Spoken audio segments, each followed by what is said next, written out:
Assalamualaikum dan selamat pagi. Ini merupakan PDPR kita yang terakhir untuk minggu ini. Sebelum minggu depan, kita akan berjumpa untuk pembelajaran secara bersemuka. Jadi sebelum itu, kita ulang kaji dahulu cara nak menulis ulasan, iaitu dalam kertas penulisan bahagian B.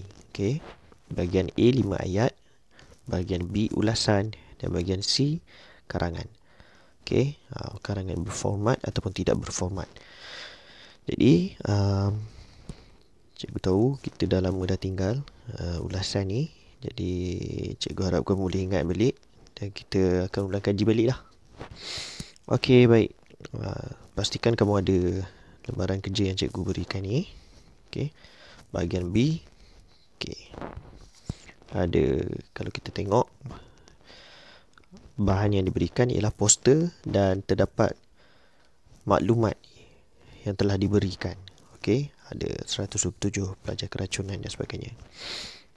Sekarang ni yang paling utama, kita perlu baca tajuk terlebih dahulu. Dalam karangan, mana-mana subjek lah. Yang paling utama kena baca arahan dahulu. Kes keracunan makanan sering disiarkan dalam media massa. Tulis ulasan tentang keracunan makanan dalam bentuk perenggan. Jadi dekat sini dia umum. Sama ada kamu nak tulis ulasan mengenai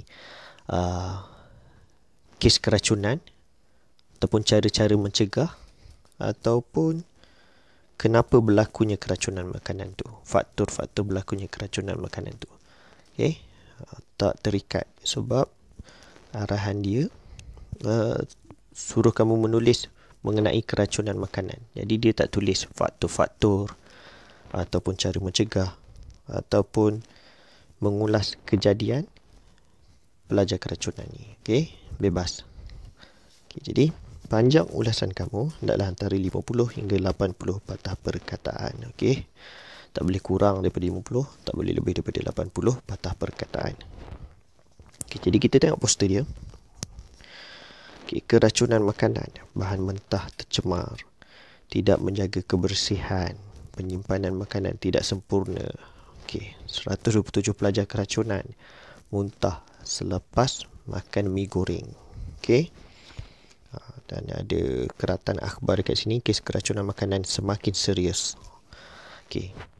Jadi markah penuh untuk bahagian B ialah 15 markah.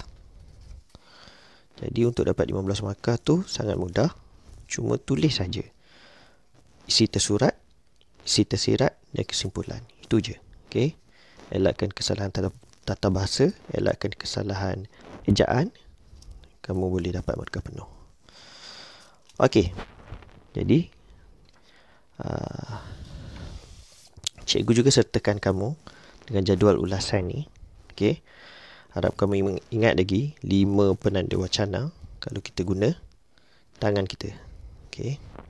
Ingat lagi ASDA, ASSDA, DA. Antaranya, selain itu, seterusnya, di samping itu, akhirnya. ASDA. Ingat lagi kan? Jadi jadual ni cikgu bagi. Tak perlu tengok tangan pun dah ada dah, cikgu dah tulis dah. Antaranya kita mestilah. Selain itu kita haruslah. Seterusnya kita perlulah. Di samping itu kita hendaklah. Akhir sekali kita sewajarnya. Kemudian ada kata hubung di sini untuk kita tambah isi-isi tersirat. Seperti yang sedia maklum, cikgu dah katakan arahan yang diberikan dekat sini, tulis ulasan tentang keracunan makanan dalam bentuk perenggan. Jadi dia tak terikat sama ada kamu nak tulis cara mencegah ataupun faktor-faktor sebab berlakunya keracunan makanan, ataupun kamu nak ulas sendiri kenapa berlakunya keracunan makanan dalam keratan akhbar tu. Jadi kalau dekat sini kita tengok antaranya kita mestilah, kita haruslah. Kalau tengok daripada bentuk ayat ni, lebih sesuai kita gunakan cara-cara mencegah keracunan makanan. Okey. Okey, sekarang ni cara nak menulis. Okey. Petak yang paling atas sekali ialah pendahuluan. Okey, ini 1, 2, 3, 4, 5 yang mempunyai penanda wacana ni adalah isi tersurat ataupun isi tersirat. Dan bawah sekali kesimpulan. Kesimpulan ni kita boleh reka sendirilah. Okey, macam mana nak mencegah keracunan makanan dan sebagainya. Okey. Baik, kita mula dengan pendahuluan dahulu. Okey, ini cikgu banyak kali ulang. Okey, pendahuluan dia mudah saja. Kamu cuma perlu salin balik arahan dia. Okey. Salin balik arahan dia dan tulis dalam bentuk perenggan. Dah dapat satu markah dah untuk pendahuluan. Tetapi kenalah mesti tukarlah dia punya ayat tu sedikit. Tak boleh kamu terus tulis macam ni, tulis ulasan tu tak perlu. Okey, sekarang ni kita tengok. Okey, ini poster ke apa? Okey, poster kan. Okey, poster menunjukkan. Baik, poster menunjukkan kes keracunan makanan yang disiarkan dalam media massa. Okey, itu dah boleh jadi satu pendahuluan dah. Senang je. Okey. Kemudian kita masukkan isi dia. Antaranya kita mestilah apa? Okey. Sekarang ni kita nak masukkan isi tersurat dengan isi tersirat. Okey. Fokus kita sekarang ni cara untuk mencegah. Okey. Antaranya kita mestilah apa? Untuk supaya makanan tu tidak tercemar. Antaranya kita mestilah membasuh tangan. Okay, supaya apa? Supaya agar untuk kerana. Okey, kata hubung ni semuanya boleh digunakan mengikut kesesuaian ayat yang kamu gunakan. Okey, antaranya kita mestilah membasuh tangan sebelum makan untuk mengelak. Okey, untuk ini, untuk ayat ni cikgu guna kata hubung untuk. Okey, dah boleh jadi satu ayat dah. Okey, antaranya kita mestilah membasuh tangan sebelum makan untuk mengelak keracunan makanan. Betul lah tu. Okey, ayat yang kedua pula. Selain itu, kita haruslah apa lagi? Menutup. Okey, supaya apa? Supaya. Okey, dah boleh jadi dua ayat dah. Okey, selain itu kita haruslah menutup makanan daripada terdedah supaya makanan tidak tercemar. Okey, apa lagi cara kita nak mengelak daripada terkena keracunan makanan? Seterusnya kita perlulah apa?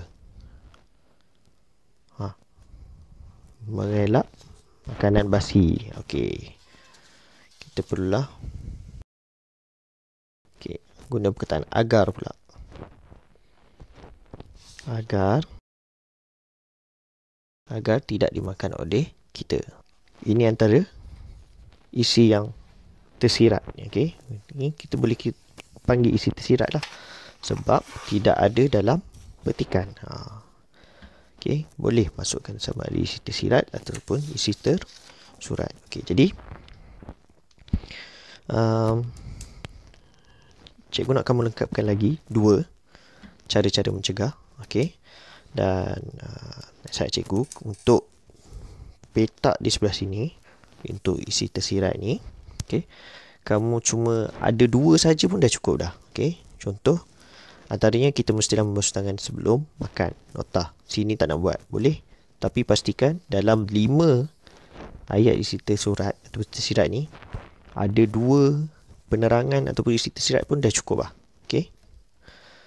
Jadi tak perlu tulis semua isi. Setiap kali isi ni kamu ada semua penerangan dia ataupun isi tersirat dia. Okey. Cukup 2 ataupun 3. 2 dah cukup lah.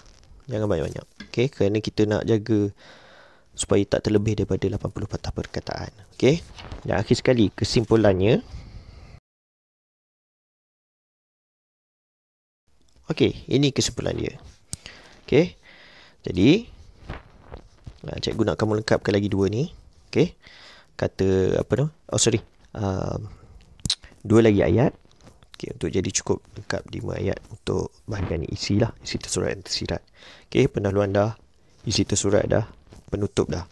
Okey, sekarang ni cikgu nak kamu pindahkan maklumat yang kamu dapat ni ke dalam bentuk perenggan. Okey, ini selalu berlaku kesilapan. Okey, kamu.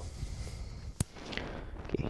Cara nak menulis perenggan dalam ulasan cuma cukup satu perenggan saja. Okey, tak perlu banyak perenggan. Okey, contoh. Okey, dah siap satu perenggan. Okey. Dah siap dah penulisan pendahuluan. Okey, sekarang ni sambung saja isi ni, 5 ni menjadi satu perenggan saja. Okey, ingat ulasan cuma satu perenggan. Okey, sambung terus.